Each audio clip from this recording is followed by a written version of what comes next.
जय गुरु जी, शुक्राना गुरु जी, लख लख शुक्राना, अनंतम शुक्राना, करोड़ बार शुक्राना। जय गुरु जी। शुक्राना ही सत्संग है आज का। तो सच में आंटी के घर में तो आते हैं तो ऐसे लगता है इतनी खुशबू और इतनी पॉजिटिविटी होती है ना। तो इतने शुक्राने हैं कि गुरु जी इतने टाइम से यहाँ मंथली सत्संग की सेवा बख्श रहे हैं। बहुत जगह हम जाते हैं, रोज जाते हैं सेवा में, पर आज मैं अपना यहाँ बहुत बार सत्संग में शेयर कर चुकी हूँ। बहुत सारे गुरु जी के हमने महिमा यहाँ गाई है। आज मैं अपना एक शुक्राना दो शेयर करूंगी कि अभी क्या हुआ। मैं कर नहीं पाई अभी तक ना वो शुक्राना सत्संग, क्योंकि टाइम नहीं मिला था। हम लोग 15 और 16 को वृंदावन जा रहे थे। संगत जी, मेरे देवर का 50th बर्थडे था, तो उसने वहां पे रिजॉर्ट बुक किया हुआ था गोवर्धन में। तो उसने ये बोला था कि 6 बजे सब लोग मधुबन चौक पे सुबह मिलेंगे। तो उस दिन मैंने मतलब अपना जैसे अमृत वेला जल्दी जल्दी खत्म कर लिया, 5:45 बजे तक खत्म हो गया। और मेरा मंत्र जाप चलता है। जैसे ही मैं सो के उठती हूँ ना, मैं अपना फोन में सबसे पहले चार्जिंग में फोन लगाती हूँ दूसरा वाला, और वॉशरूम जाने से पहले मंत्र जाप चला लेती हूँ मैं। तो मेरा मंत्र जाप, बच्चों को चुप करा दो जरा। एज यूजुअल मेरा मंत्र जाप चल रहा था। हम लोग ने कैब बुलाई, सबको बुलाया था उसने। मेरे बेटे भी उस दिन गया, तो हम गाड़ी नहीं लेके गए। तो वहां पे टेम्पो ट्रेवलर खड़ा था और हमने डिक्की में अपना सामान रखा। तो अटैची वगैरह रखे, बैग रखा। एक ना बहुत ही इम्पोर्टेंट बैग था, 50,000 60,000 का, उसमें कुछ था, सामान था हमारा, और हमने वो भी डिक्की में रख दिया। तो हम जैसे पूरा पीरागढ़ी की तरफ जब पहुंचने लगे, तो वहां पे जाके मेरे अंकल ने कहा कि लगता है डिक्की खुली हुई है। तो भैया ने कहा हाँ मुझे भी लग रहा है। वो उसने गाड़ी रोकी और पीछे डिक्की देखा खुली हुई थी, तो उसने बंद, मेरे बेटे ने बंद कर दी। तो मेरे अंकल ने कहा कि कुछ गिर तो नहीं गया कहीं पे सामान। तो अब देखा ही नहीं भाई, बोला ही बस उन्होंने। और हम जल्दी कोई ले, फोन आ रहे थे वहां से बार बार कि जल्दी पहुंचो जल्दी पहुंचो। तो हम जैसे ही वहां पहुंचे मधुबन चौक से आगे जहाँ पे हमारा कलेक्ट होना था, जैसे हमने डिक्की खोली तो जो हमारा ऊपर 50,000 वाला जो बैग था वो नहीं था उसमें। और मेरे हस्बैंड कहते हैं कि ओहो वो तो गिर गया। मैं पहले ही कह रहा था कि डिक्की खुली थी, कुछ गिरा ना हो। तो अब एकदम सबके सब घबरा गए, क्योंकि एकदम सबका मूड ऑफ, सब आ चुके थे वहां पे। तो मैंने बोला कि सुबह सुबह का टाइम है, साहिब बेटे तू जा, फटाफट जा, इसी कैब में वापस जा, तुझे मिल जाएगा। और मैंने मंत्र जाप जो चला रखा था मैंने थोड़ा और तेज कर दिया। तो जितने भी लोग खड़े थे, मेरे रिलेटिव खड़े थे, कह रहे कुछ तो जैसे होते हैं ना कि एकदम से ही बोल देते हैं कि नहीं होगा ये काम। मेरा ये कहना है कि जब हमारे अंग संग गुरु जी होते हैं तो हमें कभी भी ये नहीं कहना चाहिए कि हमारा ये काम नहीं होगा। आपको हमेशा, मैंने पहले भी बहुत बार ये बात शेयर किया है कि हमें कभी ये सोचना नहीं चाहिए कि हमारा कोई भी काम होगा नहीं। क्योंकि अगर हमारे साथ गुरु मेरे संग सदाए नाले, अगर गुरु जी हमारे साथ हैं, तो ऐसा कभी हो नहीं सकता कि हमारा कोई काम में विघ्न पड़े। क्योंकि वो विघ्न हरता है, वो कल्याण करने आए हैं, वो आपके अंग संग रहते हैं। और मंत्र जाप में इतनी शक्ति है, इतनी ज्यादा शक्ति है कि जब मंत्र जाप चल रहा होता है तो आप ये सोचो कि उस समय तो एक ऑरा बन जाता है आपकी बॉडी के आसपास। ये एक प्योर ऑरा होता है कि गुरुजी आप, मैं अपने बच्चों को बोलती हूँ, जैसे मेरी डॉटर यूएस में रहती है, तो उसका कोई काम, जो उसका पेपर वगैरह होता है या बच्चा उसका बीमार होता है, तो मैं कहती हूँ जब तुम ये बात बोलते हो कि ओम नमो शिवाय, शिव जी सदा सहाय, ओम नमो शिवाय, गुरु जी सदा सहाय, तो मतलब कि शिव जी सदा साथ हैं, गुरु जी सदा साथ हैं। तो जब तुम्हारे साथ गुरु जी हैं तो फिर डरने की क्या बात है। तो मेरे अंकल कहते हैं कि अब कहाँ मिलेगा। वो भी ऐसे बोले, एकदम से कुछ बोले नहीं, क्योंकि मैंने कहा अब जाओ, फटाफट जाओ। ड्राइवर ने फटाफट गाड़ी घुमाई। और मेरे जो बच्चे कजन वगैरह हमारे खड़े थे, तो वो कहने लगे कि चाची अब कहाँ, सुबह सुबह तो कोई कूड़ा उठाने वाले ही ले जाते हैं। तो मैंने दोबारा अपने बेटे को फोन किया। मैंने कहा जो अपने गेट से बाहर निकले थे ना, वहां पे स्पीड ब्रेकर से गाड़ी उछली होगी, वो वहीं पे गिरा होगा। तो अगर वहां गिरा होगा तो गार्ड ने रख लिया होगा। और संगत जी जैसे ही वो वहां रास्ते भर देखते हुए गए, और हमारी वो जो हमारा सामान था वो वहीं पे गार्ड ने उठा लिया था, गेट के बाहर ही गिर गया था। और शुक्राना गुरु जी का, वो मैं बिल्कुल नहीं डर रही थी उस दिन, क्योंकि मुझे पता है गुरु जी ऐसा कभी कुछ हमारे साथ अनहोनी होने ही नहीं देते, क्योंकि वो तो अनहोनी को भी टाल देते हैं। फिर वो शुक्राना सत्संग था, तो उसके साथ ही मेरा एक और मुझे एकदम से याद आ गया। तो मैंने बस में ही सबको सुनाया वो ये वाला। और मैंने सोचा, मेरे को टाइम नहीं मिला उस दिन के बाद रिकॉर्ड करने का या लिखने का। फिर अचानक से गुरुजी ने मुझे याद दिलाया कि थोड़े टाइम पहले की बात है, हम पहले वाले जिस घर में रहते होते थे, उस घर में हम, अभी तो हमने यहाँ पे वॉल टू वॉल कारपेट बिछा दिया है, वहां ना हम ऐसे ही कारपेट बिछाते थे। तो हम हर 15 दिन बाद कारपेट सारे उठा के, पूरी गद्दी हटा के गुरुजी की सफाई करते होते थे। तो उन दिनों क्या हुआ कि मेरे को जैसे 3 हफ्ते हो गए मैंने सफाई नहीं करी थी। तो हम दिवाली थी और मेरे अंकल को ना किसी को कुछ देना था, मतलब कुछ गिफ्ट करना था हमें। हम अपने बच्चों के लिए भी गिनिया लेके आए हुए थे गोल्ड की। तो क्या हुआ, मेरे घर में गुरु ग्रंथ साहब जी भी हैं। तो उन दिनों हमने कहीं बाहर ही जाना था। तो मेरे को उन्होंने कहा कि तो ये 2 गिनिया रख ले। तो मैंने ना क्या किया कि मैंने गुरु ग्रंथ साहब जी की चौकी के नीचे ना वो डब्बी रख दी। मैंने कहा हम तो जा ही रहे हैं, अब क्या होना है, अब यहाँ कौन आएगा, घर तो हमारा बंद है, कौन अब लॉकर खोले जाए, यहीं रख देती है तो सेफ है जगह। उसके बाद ना मैं भूल गई वहां पे गिनिया रख के। और देखो गुरुजी की इतनी कृपा, जब हम वापस आए हम भूल गए। 1 महीने बाद मेरे हस्बैंड कहते हैं वो गिनिया कहाँ पे है। तो मैंने बोला मैंने तो आपको दे दी थी। कह रहे बस तू ऐसे ही करती है, मुझे कहाँ दी, मैंने तेरे को दी थी। अब मैंने अपनी अलमारी का इतना बड़ा जो लॉकर था वो खोला, गिनिया नहीं, याद ना आए। मेरे अंकल ने सारी, जैसे गुरुजी पर्दा डाल देते हैं आंखों के आगे, भुला देते हैं सब कुछ। फिर ना क्या हुआ कि हमने सारा कुछ सब कुछ देख लिया, इनकी ड्रॉर भी खोल ली, अलमारी चेक कर ली, बैंक का लॉकर भी चेक कर लिया। कहते हैं, मेरा बेटा कहता है बस मम्मी कर दिया नुकसान, अब गुम गई ना गिनिया, आपको देनी नहीं चाहिए थी। मैंने कहा तुम पागल हो क्या, मैंने तुम्हें वापस कर दी है, बस नहीं है वो गिनिया। अब नहीं मिली। अब मैं ना गुरुजी को बार बार रोज, अब दिमाग तो परेशान था। मैंने कहा गुरुजी मुझे पता है इस घर से ना गिन्नी कहीं जाएगी तो है नहीं, मुझे मिल जाएगी। और ये आप तो सबकी लाज बचाते हो, अब मेरे पे ये तोहमत मत लगने देना कि मैंने घुमाई है। तो अचानक से जब मैं सुबह सुबह मंत्र जाप कर रही थी उठ के 5 बजे, जैसे मैं करके लेट सोई तो मुझे ड्रीम में गुरुजी आ कहते हैं तू पता है कितने दिन तो कमरे की सफाई नहीं की है, अगे तू 15 दिन कर दी थी, हम तो 3 हफ्ते हो गए 4 हफ्ते हो सफाई नहीं की, कारपेट चुप सफाई कर। अब मैंने ना अपनी मेड को बुलाया, मैंने कहा अरे यार बड़े वाकई में बड़ी ना मिट्टी मिट्टी हो रही है बिल्कुल गद्दी के इधर इधर। तो हम झाड़ू लगाते थे रोज कारपेट पे, पीछे से हमने नहीं हटाया था और वाकई ना वो बहुत गंदा हो रहा था। गुरुजी चाहते थे कि मैं वहां सफाई करूं। हमने जैसे बुलाया, 2-3 सेवादारों को बुला लिया अपने, जो हम करते थे, बड़ी भारी है हमारी गद्दी, 4-5 लोग उठाते हैं, हमने उठा के इधर करी, सारा झाड़ू पोछा लगाया। तो मैंने एकदम गुरुजी को कहा, मैंने कहा हाय गुरुजी आपने ये मन में थॉट डाला है ना कि सफाई तो शायद कारपेट के नीचे से ही गिन्नी मिल जाए, मुझे लग रहा है आज मिल जाएगी। कारपेट भी उठा दिए, गिन्नी नहीं मिली, झाड़ू लग गया, पोछा लग गया, गिन्नी नहीं मिली। मैंने कहा भाई अब तो या तो ये चोरी हो गई। तो उन दिनों क्या हुआ कि ना हमारे घर में एक लड़का काम करता था, खाना बनाता था वो। तो मैंने उसको ऐसे ही बोल दिया, मैंने कहा उसका नाम क्या था, दीपक था शायद। मैंने कहा बेटे अगर तू मेरी गिन्नी ढूंढ देगा ना तो मैं तेरे को 500 रुपए दूंगी। तो कहता है कि चलो देखता हूँ। उसने ना ऐसे ही करके, हमने सारे दरवाजे सब झाड़े, हमने कारपेट बिछा दिए, हमने बाबा जी की भीड़ भी हटाई हुई थी। तो संगत जी जैसे ही हम बाबा जी की भीड़ रखने लगे, आपको पता है गिन्नी की डिब्बियां खाली पड़ी हुई थी।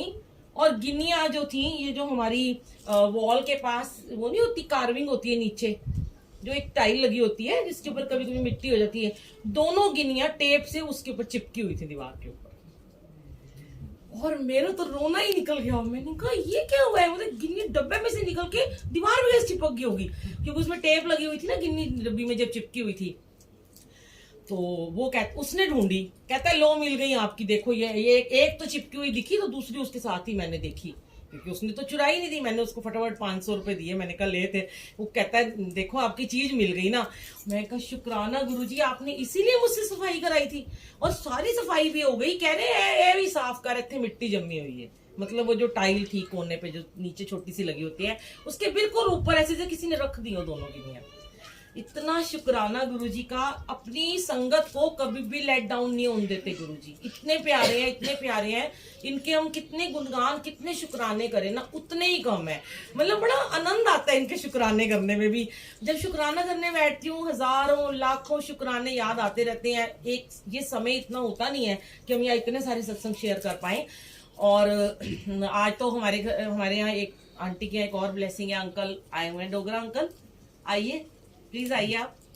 अंकल आओ आओ आओ आओ ना अंकल, आओ ना। एक बार मैंने अंकल का एक सत्संग, ये अंकल हैं, मुझे भी नहीं, मैं पहले इनको नहीं जानती थी, गुरुजी के टाइम के अंकल संगत है, अंकल गुरुजी के साथ में रहे हैं। अंकल आइए ना, आपको मैं अंकल का सत्संग सुनाती हूँ। मुझे ना सूरज अंकल बड़े दिन से कह रहे थे कि ना मुझे डोगरा अंकल ना एक नोएडा में मिले हैं और वो ना मुझे बड़ा प्यार करते हैं। अब वो ना मेरे साथ हर सत्संग में जाते हैं। मैं तो भूल गई, मेरे इतना ज्यादा मुझे याद नहीं रहता कुछ भी, मतलब मैं ज्यादा जल्दी जल्दी भूल जाती हूँ चीजों को। तो अंकल कहते हैं वो भी आएंगे। मैंने कहा अच्छा उनको ले आना आप। तो अंकल ना यहाँ पे आके बैठे, मैं रंगोली बना रही थी, अंकल बैठ गए, मुझे तब भी कुछ याद नहीं आया। फिर मैं यहाँ बैठी, जब सत्संग हमारा सब दरबार लग गया, हम 3:30 बजे फ्री हो गए थे। तो जैसे ही मैंने अंकल का फेस देखा ना सामने से, तो मैंने बोला अरे अंकल, मैंने कहा अंकल आप कहाँ, कहते हैं अंकल कहते हैं आप कहाँ रहते हो, मैंने कहा मैं तो पश्चिम बिहार रहती हूँ। अंकल कहते हैं मैं तो वहां से नोएडा आया हूँ। तो मैंने कहा आप कहाँ रहते थे, कहते मैं स्टेट बैंक कॉलोनी में रहता था। मैंने कहा अच्छा। फिर एकदम मुझे गुरुजी ने याद दिलाया। मैंने कहा अरे अंकल आप तो वही अंकल हो जिनसे मैंने, जब मैं यूएस कोविड में फंस गई थी, मैंने आपसे बात करी थी। फिर अंकल कहते हैं हाँ हाँ हाँ, जैसे अंकल को थोड़ा याद आया होगा, पता नहीं है कि नहीं मुझे नहीं पता, अंकल को याद आ गया। तो हुआ क्या था मैं आपको बताती हूँ कि मैं यूएस जब गई थी, मेरी बेटी का जब बेटा हुआ, पहले एक बार जब गई थी 1 महीने के लिए, उसके बाद दोबारा गई थी मैं, तो कोविड में फंस गई थी मैं। 2 महीने में वहां पे गई थी, 2 महीने के लिए, लेकिन मैं 4.5 महीने में वहीं पे रही। तो मैं आ नहीं पा रही थी और मैं बड़ा रोती थी, मैं अपने घर के दरबार को मिस करती थी, क्योंकि उन दिनों आपको पता है मेड्स भी नहीं थी, मेरे हस्बैंड सारा घर का काम करते थे, सफाई, बर्तन, कपड़े, सब खाना वाना। तो मुझे बड़ा रोना आता था, मैं कहती थी हाय मेरे को कैसे भी करके ना गुरुजी आप ले जाओ। जैसे कोई भी प्लेन जाता था तो मैं कहती थी हाय मेरे गुरुजी मुझे लेने आ गए, मेरे गुरुजी आ गए मुझे लेने। बोले इतनी मैं रो रो के वो हो गई थी। हालांकि कोई कमी नहीं थी, बहुत प्यार करते थे, मेरा जवाई बेटी सब घर सारा मेरे हवाले था, पर एक होता है ना अपने घर में आना है।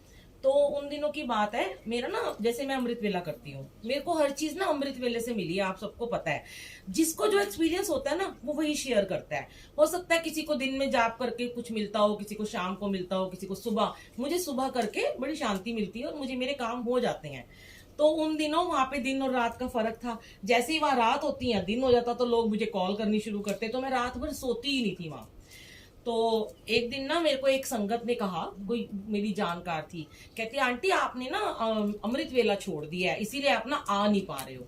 जैसे मेरे को लोग कहते हैं आंसर दो, कोई मैं इतनी ज्ञानी नहीं हूं, पर फिर मैंने भी सोचा मुझे किसी ने आंसर दिया होगा। तो मैंने बोला यहाँ तो मेरे बच्चों के घर में गुरुजी का स्वरूप भी नहीं है, सिर्फ चरण स्वरूप है और एक छोटा स्वरूप है, वो उनके कमरे में लगा है। तो कहती है कोई बात नहीं आंटी, आप ना गुरुजी के चरणों को ना गोदी में तकिया रखना और उसमें गुरुजी के चरण रख लेना, और उन्हीं में गुरुजी का स्वरूप देख के ना आप मंत्र जाप कर लेना। आप वहां रात के जब 12 बजे तब कर लिया करो, यहाँ तो दिन होगा। जैसे वो मुझे बता रही हैं, और मैंने उसी दिन सोचा अब तो वाकई गुरुजी मैंने छोड़ दिया, अब मैं करूंगी तो मैं पक्का चली जाऊंगी। और संगत जी मैंने उसी दिन अपने गोदी में चौकड़ी मार के तकिया रखा, उसके ऊपर जो चरण थे दीवार से उतार के रख लेती थी और अपनी गोद में रखा। पहला ही दिन था, आंखें बंद हो गई, लिव लग गई थी। वहां रात के 12 बजे थे। मुझे कभी भी, मैं आज अंकल को यही बता रही थी, मुझे कभी ऐसे ओम के दर्शन नहीं होते, मुझे कभी स्वरूप में कुछ नहीं दिखता, मुझे कभी कुछ नहीं दिखाई देता। लोग कहते हैं तुम्हारे वहां गद्दी में ओम दिख रहा है, तुम्हारे गुरुजी का चेहरा दिख रहा है। मुझे गुरुजी साक्षात यहाँ नजर आते हैं, मेरे साथ हैं वो। तो उस दिन क्या हुआ, ऐसे चरण थे मेरी गोद में और मेरी आंखें बंद थी। जैसे ही 108 मंत्र जाप खत्म होने लगा था, 1 घंटा 9 मिनट वाला, लास्ट की लाइन तेज तेज चलती है ना, तेज तेज बोलते हैं, तो मेरी आंखें बंद में ही ना, मुझे ना, मैंने जैसी मतलब आंखें समझ लो पता नहीं बंद थी या खुली थी या मैं आधी लिव में थी, तो मुझे नजर आया कि गुरुजी के चरण के ऊपर इस तरफ ओम लिखा हुआ है। मुझे कभी नहीं दिखता ओम, चंदन से लिखा है ओम। तो ना मैंने आंखें नहीं खोली डर के मारे, और ना उसके ऊपर, अंकल आपका पूरा नाम क्या है? हाँ हाँ, मैं आपका नाम अभी बैठे बैठे याद कर रही थी। तो मुझे इनका नाम डोगरा अंकल भी नहीं पता था, अभी आज पता चला कि इनका नाम डोगरा अंकल, ये वही वाले हैं। तो मुझे उसमें चरणों के ऊपर ही आंखें बंद में नजर आया गोल्डी अंकल सत्संग। मैंने कहा मैंने तो कभी नाम ही नहीं सुना गोल्डी अंकल सत्संग का। अब मैंने आंख खोली तो मैंने कहा ये गुरुजी ने मुझे कौन सा थॉट दिया, भाई किसका सत्संग सुनवाना चाहते हैं। मेरे को जब भी कोई कंफ्यूजन होता था तो मैं शिव अंकल को फोन कर लेती होती थी, क्योंकि मैं इतनी दूर थी, वहां पे इतने कोई संगत नहीं। रोज वहां एडिसन मंदिर में अमृत वेले में जाती थी मैं, 3 बजे मुझे संगत लेने आती थी, मेरी बेटी के घर के नीचे गाड़ी आती थी, मुझे लेके जाते थे और मुझे छोड़ के भी जाते थे। रोज मैं अमृत वेला करती थी वहां। तो मैंने शिव अंकल को कॉल किया रात के 1:30 बजे। मैंने, अंकल कहते क्यों है बुलबुल पुत्र? मैं क्या अंकल एक गाल दसो, तुसी किसी गोल्डी अंकल नू जानते हो? तो अंकल कहते हैं अरे तेनू की मैं पता, वो ते मेरा बड़ा चंगा दोस्त है, बड़ा पुराना। मैं क्या अच्छा, वो गुरुजी की संगत है? कहते हैं वो उस टाइम गुरुजी के साथ हम दोनों दोस्त थे। मैंने कहा अच्छा। एकदम से अंकल मुझे कहते हैं कि गल करावा तेरी। मैंने कहा इतनी दूर 7 समुंदर पार बैठी हूँ। अंकल ने कॉन्फ्रेंस में ही अंकल का नंबर मिला दिया। मेरी तो रूह कांपने लगी कि इधर से तो मेरे को चरणों में गोल्डी अंकल सत्संग और गोल्डी अंकल से मेरी बात भी हो रही है। हालांकि मैं हमेशा एक ही बात कहती हूँ कि डायरेक्ट कनेक्शन रखो अपना, कोई मीडिएटर नहीं है। लेकिन अगर गुरुजी आपको कोई थॉट दे रहे हैं, किसी का सत्संग सुनने का दे रहे हैं या किसी से मिलवा रहे हैं, तो उनकी रजा होती है। देखो आज 3.5 साल के तक मैं इनसे नहीं मिली, आज मैं इनसे मिली हूँ। मैंने आज इनको देखा है, जबकि ये मेरे घर के बिल्कुल पास में रहते थे। तो अंकल ने कहा कि, मैंने कहा अंकल तुसी कौन, गोल्डी अंकल बोल रहे हो? कहते हाँ मैं तो बड़ी खुश, गुरुजी ने अभी नाम दिखाया, अभी बात करवा दी है। अंकल ने ना ये भी नहीं पूछा, ओशिव अंकल ने कहा कि ये मेरी बेटी बनी हुई है, बुलबुल बेटी, आप इससे बात करो। अंकल ने मुझे पता नहीं कितने सारे सत्संग सुना दिए फोन पे। उनको नहीं पता मैं अमेरिका में बैठी हूँ, सुनाई जा रहे, मैं सुन रही हूँ मैं। इतनी देर, इनसे पहले ना उतनी देर में मेरे अंकल ने यूट्यूब पे इनका सत्संग ढूंढ लिया था, और उसमें ना आवाज बड़ी खड़खड़ हो रही थी, वो मेरे को क्लियर आवाज नहीं थी उसमें बिल्कुल ना इनकी। फिर मैंने सुना, 1 घंटे का सत्संग था, मैंने पूरा सुना। अंकल ने मेरे से बात की, मैं तो शिव अंकल को वाह वाह अंकल, अब तो आपने मेरे से बात करा दी, ऐसे करके मैं खुश हो गई। तो मैंने उसके बाद मैंने कहा अंकल जब मैं दिल्ली आऊंगी मैं आपसे बात करूंगी। मैंने अंकल को दिल्ली आके 2-3 बार बोला, मेरे घर जब मंथली सत्संग हुआ कि आप आ जाओ, तो अंकल बाई चांस उस टाइम बिजी थे, कहीं पे नहीं आ पाए। अभी अंकल ने आज आते ये बात कही, टाइमिंग हमेशा गुरुजी की होती है। आप सबसे मिलना, सोनिया आंटी से मिलना या मुझसे किसी को मिलना, जैसे वो बच्ची आंटी आई तो कह रही हम तो दिल्ली नहीं आ सकते, आपको मिलना चाहते थे, गुरुजी ने आपको यहाँ भेज दिया। ये सब टाइमिंग गुरुजी ने डिसाइड की थी कि आज गोल्डी अंकल को मुझे यहाँ मिलना था, इंदिरापुरम में, मेरे घर में नहीं मिलना था उनको। और यही गुरुजी कहते हैं तेरा मेरा घर कुछ नहीं होता, जहां गुरु का दरबार लगा होता है वो गुरु का घर होता है, वो गुरु का दरबार ही गुरु का घर बन जाता है। लेकिन वो टाइमिंग इनकी होती है। उसके बाद टाइम निकलता चला गया, आज 2.5-3 साल हो गए। हाँ मैं आपको थोड़ा सा वो क्लियर कर देती हूँ, कर दूँ ना थोड़ा, अभी पूरा कर देती हूँ कि जब मैंने अमृत वेला सत्संग जी वहां बैठ के, मैं रोज बैठ जाती रात के 12 बजे, यहाँ तो दिन होता था, तो मैंने 15 दिन ही हुए थे सिर्फ मैंने किया था, और मुझे पूरा विश्वास था अब तो मेरा काम हो जाएगा। और 16वें दिन मेरे पास छोटा सा पॉकेट स्वरूप होता था, वो मैंने शीशे पे लगा रखा था अपनी बेटी के ड्रेसिंग टेबल पे, जिस कमरे में सोती थी। मैं सो के जब उठी, पाठ करके सुबह उठी, और उसके बाद देखा शहद की 2-3 बूंदें शीशे के ऊपर, और गुरुजी के येलो स्वरूप के ऊपर 2-3 बूंदें। तो मैंने कहा ये क्या, अरे शहद वर्षा कर दी गुरुजी आज आपने। और बिल्कुल ऐसे थी कि 2-3 ही बूंदें थी। तो मैंने अपने बच्चों को जगाया, मैंने कहा भाई इनको भी दिखाऊं मैं, क्योंकि ये लोग यहाँ रहते हैं अमेरिका में, इतना इनको कहाँ दर्शन होंगे। और मुझे एक थॉट आया कि अब मैं वापस चल जाऊंगी, गुरुजी ने मुझे दर्शन दे दिए, मेरे अमृत वेला का मेरा सफल हो गया। तो मेरी डॉटर आई, उसका हस्बैंड आया, कहते ऐसे भी होता है। तो मैंने कहा बेटा ये बिल्कुल 2-3 ही है, तो ऐसे करो, बच्चा था ना, पैदा ही हुआ था, उसको हमने शायद नहीं चटाया था। मैंने कहा चल जरा से इसको चटा देते हैं, और पहले मैंने जरा टेस्ट किया उसको, बिल्कुल ऐसे रियल चंदन, बिल्कुल रियल चंदन, जैसे मेरी जीभ पूरी चंदन से भर गई हो। और बच्चों को जरा जरा चटा दिया, और वो उतनी देर में सूख गया, वो शायद उतना ही था बस।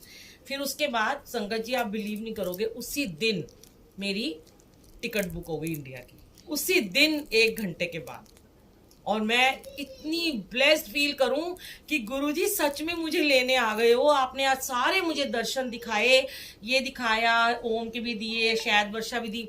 और जब मैं मतलब पूरा दिन मैं उनका काम वाम करती थी, मैंने कहा तुम्हारा सारा घर सेट करके खाना वाना बना के कल मुझे जाना है।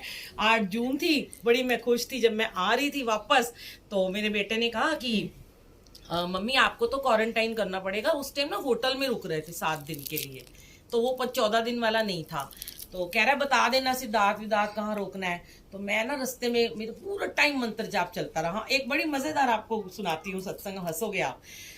कोविड में ना उन्होंने प्लेन में क्या कर रखा था, कोई भी एयर होस्टेस कुछ भी हमें सर्व नहीं कर रहे थे। वो कह रहे थे कि बस ये पानी लो और आप वहां से खुद लेके आओ, अंदर रूम से जूस भी लेके आओ। और उन्होंने एक पैकेट में गरीबों को नहीं देते बना के ना, उसमें 2 सूखे पाव और थोड़ा सा बटर और वो सब रख के हमारी सीट पे रखा हुआ था, जैसे वो हमें अछूत की बीमारी हो। और बीच बीच में से पर्दे लगे हुए थे, कोविड शीट पहनी, जो बीच में बैठेगा उसको पूरी शीट पहननी है। मैं इधर थी, एक बीच में आंटी थी, इधर एक अंकल थे, 3 वाली सीट में।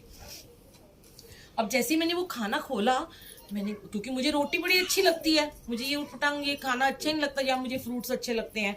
हाय मैंने कहा सूखे बर्ग ये कौन खाएगा, बन गुरुजी। और मेरी सीधी फ्लाइट थी उस दिन 18 घंटे की। बीच में भी कहीं हॉल्ट होता तो मैं ले भी लेती। अंदर गई तो कुछ नहीं, जूस मिल रहा है, आंटी आप लंगर प्रसाद लेके चल जाओ। इनको लंगर प्रसाद दे दो आंटी जो जा रहे हैं। तो क्या हुआ कि जैसे ही मैं वो खोला ना, मैंने कहा हाय ये तो मेरे से खाया नहीं जाएगा। मैंने कहा हाय गुरुजी कुछ तो अच्छा अच्छा खाने को मिल जाए। इतने में क्या हुआ, जो मेरे साथ आंटी बैठी थी जिसने पूरी शीट पहनी हुई थी, उसने ना अंदर से ना बड़ी खुशबू वाली पूड़ियां निकाली अपने लिए हैं। और ना पूड़ियों के साथ ना केरी नहीं होती, सूखी सूखी केरी की चटनी जो होती है, मुझे तो पता नहीं वो कहीं गुजरात से आई थी आंटी, और लेके ना मैं ना ऐसे देखा, मैंने कहा ये तो पता नहीं मुझे पूछेगी कि नहीं पूछेगी, खुद ही खाने लगी है। इतने में ना वो आंटी मुझे कहती है खाओगे आप? हाय जैसे बंदा क्या मांगे, दो आंखें। मैं हाँ हाँ मुझे दे दो मुझे दे दो। तो इतने में ना उन्होंने ना मुझे 4 पूड़ी दे दी एक छोटी पेपर प्लेट में डाल के। अब मैं तो बड़ी खुश, मैं कहा गुरुजी रखो इस पाव को तो मैं खाऊंगी। अब ना मैं कहूँ उससे बड़ी सारी पूड़ियाँ थी। मैंने कहा ये आंटी अंकल सारी खा जाएंगे, अब पूरा टाइम मैंने बिताना है, थोड़ी छोड़ दे तो मैं रख लूँ थोड़ी अपने लिए। तो मैंने आंटी की इतनी तारीफ करी, मैंने कहा आंटी मैंने तो कभी चटनी नहीं खाई, हाय इतनी टेस्टी कैसे बनाई है। कह रहे बनानी बुनूनी तुम्हें नहीं आएगी, मैं जब जाऊंगी तुम्हें कोरियर कर दूंगी। उतनी देर में ना मैं उस आंटी को लीड लगा के ना अपने सत्संग सुना चुकी थी। उनको मैं गुरुजी के बारे में सब कुछ बता चुकी थी कि ये गुरुजी हैं, ऐसे ऐसे गुरुजी ब्लेस करते हैं, गुरुजी ने मेरी टिकट बुक कराई है। वो बिल्कुल गुरुजी वाली हो गई थी। तो फिर ना थोड़ी देर के बाद उन्होंने खा पी लिया, तो मुझे कहती हैं बहुत लंबी फ्लाइट है, तुम चिंता मत करना, मेरे तो बहुत सारी पूरी है, तुम जितनी खानी है उतनी खा लेना। मैंने कहा आंटी मुझे अभी दे दो।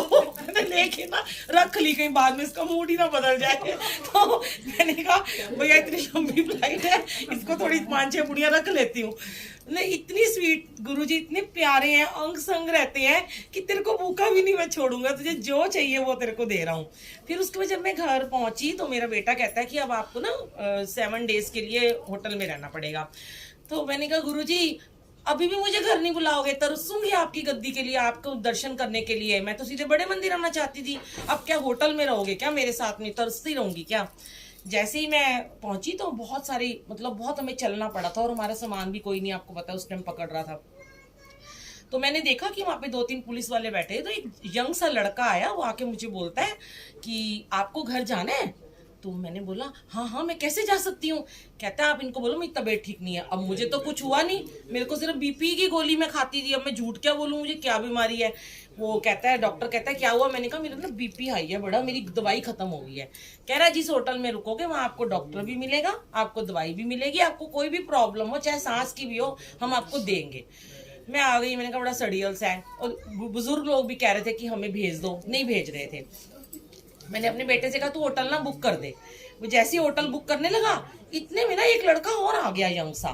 तो वो मुझे कहता है आंटी ये जो है ना एक बंदा जा रहा था बड़ा अप टू डेट सा सीनियर कोई था, कहता है इनको बोलो ये ना आपको घर भिजवा देंगे। और जैसे पता नहीं गुरुजी का मंत्र जाप चल रहा है और मेरे अंदर एक पॉजिटिविटी आ रही है कि मैं घर जा रही हूँ, ऐसे मेरे अंदर से ख्याल आ रहा है कि मैं घर ही जा रही हूँ।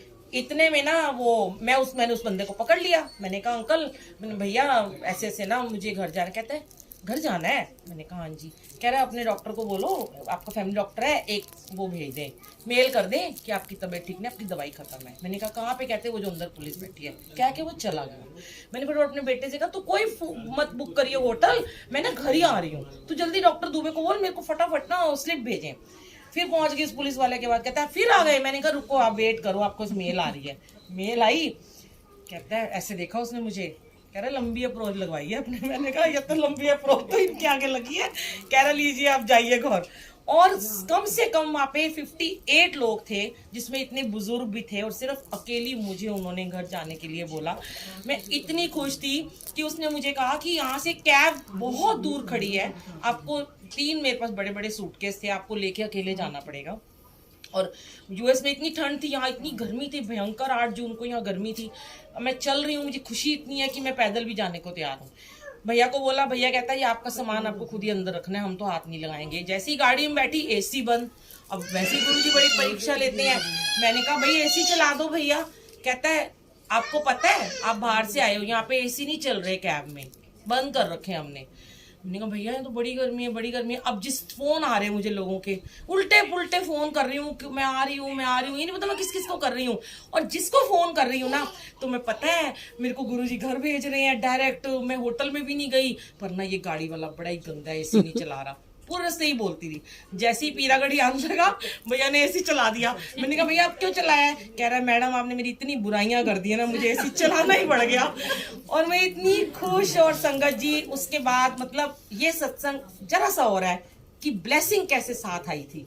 गुरुजी खुद आए थे वहां लेने, गुरुजी मेरे साथ आए, गुरुजी ने मुझे पूड़ियां खिलाई, गुरुजी ने मुझे घर का रास्ता डायरेक्ट दिखाया। मैं जैसी आई ना तो हमारे दरबार की सेवा संगत करती होती थी पीछे से, और तो कोई करता नहीं था। मेरे हस्बैंड तो करते नहीं, चोला बदलते थे।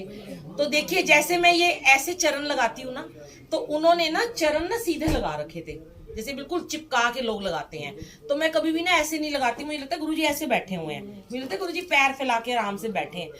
तो मैंने क्या, मैं ना आते ही ना मैं समझ ही नहीं आया क्या हुआ, मैं गुरुजी गद्दी के ऊपर ऐसे रख के रोने लग पड़ी, मेरे आंसू बहने लगे। ऐसे मैंने यहाँ सर रखा क्योंकि मैं इतने टाइम बाद मिली थी, घर में कोई भी नहीं था। और मेरे हस्बैंड उस टाइम वृंदावन किसी काम से गए हुए थे, कोई घर में नहीं था। और मेरे आंसू ना गुरुजी के चरणों के ऊपर गिरे, और गुरुजी के चरण अपने आप ने ऐसे आगे आ गए खिसक के, जैसे मैं लगाती थी। मैंने कहा गुरुजी तो बैठ गए आके, मेरे साथ ही आए हैं। और उसके बाद संगत जी बस फोन पे फोन आ रहे थे, आधा घंटा भी नहीं बीता, मैं वॉशरूम गई, मैंने अपना फोन उठाया, मेरे फोन के शीशे पे शहद वर्षा, जो बूंदे वहां थी वो मेरे फोन पे थी। मैंने कहा गुरुजी ये क्या हो गया, फोन पे तो मैंने कभी नहीं सुना शहद वर्षा होती है। हाथ लगाया आगे पीछे, phone chip chip chip chip, मेरा फोन सारे रास्ते यूज करती आ रही हूँ, ना घर में कुछ शहद है ना कुछ है, कमरा साफ है। अब किसको बताऊं, फोन ना कर पाऊं किसी को कि फोन शायद हट जाएगा। फिर नीचे वालों को आवाज लगाई, शालिनी जरा अपना फोन देना, एक फोटो खींच लूं। अब वो तो कहे नहीं आप तो दूर रहो, अमेरिका से आए हो, आपको कोविड होगा। तो मैंने कहा चल तू दूर से ही मेरे फोन की फोटो खींच ले। तो वो मेरा पुराना वाला फोन है, मेरे उस फोन में है उसकी फोटो, उसने खींची, पूरे फोन में शहद था। फिर मैंने वो भी टच किया और मैं कहा गुरुजी आप वहां आए और आपके अपने साथ मुझे यहाँ लेके आए। ये गुरुजी की इतनी बड़ा शुक्राना होता है कि गुरुजी 7 समुंदर पार भी पहुंच जाते हैं आपको लेने। सत्संग सुनाने का ये मतलब होता है संगत जी, कभी भी हमें डगमगाना नहीं चाहिए। हमारा अगर कोई काम नहीं हो रहा, लेट हो रहा है, तो समझ लो इनकी रजा नहीं है, अभी इनकी मर्जी नहीं है, इनका हुक्म नहीं है। हम बड़ी जल्दी घबरा जाते हैं, हमारा ये काम क्यों नहीं हो रहा, हमारा वो उसका तो हो गया, मेरा क्यों नहीं हो रहा, अरे वो तो कोई पूजा पाठ भी नहीं करती। फिर बात घूम फिर के वही आ जाती है, कोई कोई तो सिर्फ 2 बार मंत्र जाप करके तर जाता है, उसके कर्माज अच्छे होंगे, वो कट गए। हमारे प्रारब्ध के कर्मास बहुत खराब होंगे जो अभी नहीं कट रहे हैं, जो दिन भर जाप करके भी नहीं कट पा रहे हैं, इसका मतलब अभी कर्म कटने बाकी हैं। तो अभी हमारा वक्त नहीं आया होगा वो चीजों का ठीक होने का, जब आएगा तो वो भी ठीक हो जाएगा। पर पॉजिटिव सोचा करो। अगर कोई, मैं तो एक ही बात कहती हूँ, अगर आप रोज, बहुत सारे ऐसे सत्संग हैं, इतने हस्बैंड वाइफ में लड़ाइयां होती थी, इतनी सास बहू में लड़ाइयां होती थी कि लोग कहते थे कि मैं घर जाती हूँ तो मेरा हस्बैंड, मैं ऑफिस से जाती हूँ मुझे गाली देता है, मुझे मारता है, मैं डर के मारे घर भी नहीं जाना पसंद करती। जब मैंने उन आंटियों को ये बोला, आज आप जब घर जाओगे, मैं कौन होती हूँ बोलने वाली, ये भी गुरुजी बुलवाते हैं। मैं सोचती हूँ गुरुजी जिस दिन आपको मेरा गुणगान आपके लिए गाना पसंद नहीं आएगा, उस दिन तो आप मुझे गूंगा ही कर दोगे, कहाँ मेरी आवाज निकल पाएगी, ये तो बंद हो जानी है, यहाँ से पूरा ब्लॉक कर देंगे। तो उन संगत को मैंने बोला कि गुरुजी को आप अरदास करो और सिर्फ आज मन में ये थॉट लेके जाना कि जब आज मैं घर जाऊंगी ना, आज मेरा हस्बैंड मुझे कुछ नहीं कहेगा, ना मुझे गाली देगा, ना मुझे डांटेगा, ना मुझे कोसेगा, ना मुझे मारेगा, और आज वो मेरे को पानी का गिलास देगा और चाय पिलाएगा। कहती आंटी अनोनी बातें करते हो आप भी, रोज दारू पी के मुझे मारता है, आज वो पानी पिलाएगा, चाय पिलाएगा। मैं कहा तू करके तो देख ले। बड़े मुश्किल होता है ऐसी संगत को भी समझाना, उनके थॉट्स को चेंज करना, उनकी काउंसलिंग करना। नहीं मानते लोग क्योंकि वो नेगेटिव होते हैं इतने ज्यादा। फिर जब वो मान जाते हैं तो फिर वो हो जाता है कि जो हम चाहते हैं वो गुरुजी वो करते हैं, जो हम सोचते हैं, जो हमारे थॉट्स। मैंने आपको पहले ही बताया थॉट एनर्जी कहाँ से है, ये दिल है, ये दिमाग है। दिमाग को तो लगा दो ताला, बाहर ही छोड़ दो, पर यहाँ पे कुछ तो है जहाँ गुरुजी बैठ के कुछ कुछ चला रहे हैं मालिक। यहाँ से एक गिट का ही तो फासला है, और यहाँ से लेके यहाँ तक सोच में अगर हम पॉजिटिव एनर्जी ले भेजेंगे ना तो वो हो जाएगा। फिर जैसे ही उस आंटी को बड़ी मुश्किल समझाया और उन्होंने वो सोचा, आप लोग तो मतलब मैं क्या बोलूं, बिलीव ये नहीं बोलूंगी नहीं करोगे, करना ही पड़ेगा, क्योंकि मैं उनकी बातें सुनती हूँ, मैं उनके मैसेजेस जब पढ़ती हूँ, वॉइस मैसेज पढ़ती हूँ कि बुलबुल आंटी हमारे साथ तो चमत्कार हो गया, आज हमारे हस्बैंड ने हमें चाय पिलाई और हमें कुछ भी नहीं कहा। ये किसने किया? कौन कर सकता है? कोई नहीं कर सकता हमारे गुरुजी के अलावा। मैं ये नहीं कहती जिसका जो इष्ट है, जिसका जो भगवान है उसको मानो। गुरुजी ने कभी नहीं कहा मेरे को मानो औरों को छोड़ दो। नहीं, माता रानी को मानते हो, माता रानी को मानो, आपको उसी रूप में दर्शन देंगे।